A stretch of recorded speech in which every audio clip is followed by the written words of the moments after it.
Est-ce qu'on peut avoir une définition du phénomène des canicules?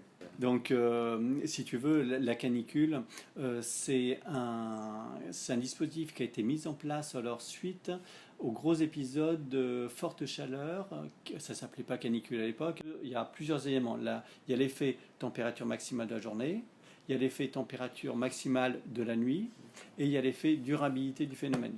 Ce qui fait que, pour dire les choses concrètement et simplement, sur la Gironde, la canicule aura lieu si la température maximale est supérieure à 35 degrés, la température minimale supérieure à 21 degrés, et ce durant 3 jours. Comment physiquement une canicule va se créer? Oui, en fait, si tu veux une canicule, déjà ça se produit l'été, évidemment. Ça se produit lorsqu'il y a très peu de vent. Ça se produit lorsqu'on est en conditions anticycloniques. Et ça se produit en gros lorsque on a l'anticyclone des Açores qui gonfle beaucoup, qui va rester stable pendant très longtemps. Et il n'y a pas de perturbation qui arrive, donc là ça va imposer des températures très élevées.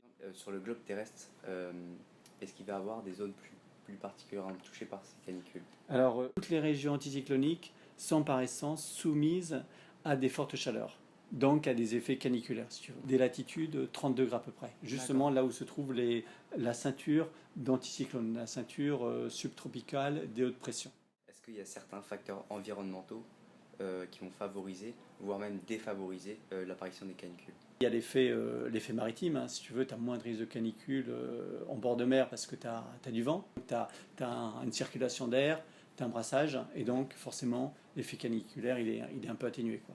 Est-ce que vous avez aujourd'hui des résultats qui vont montrer que les projets mis en place par différents accords sur la baisse des températures qui ont été positifs?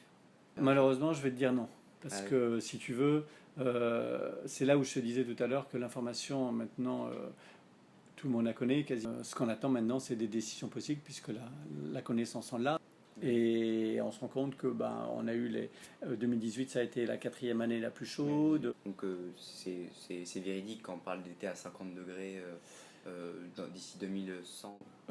Si tu veux, sur la deuxième moitié de ce siècle-là, la canicule de 2003 sera une canicule qui arrivera une fois tous les 2 ans.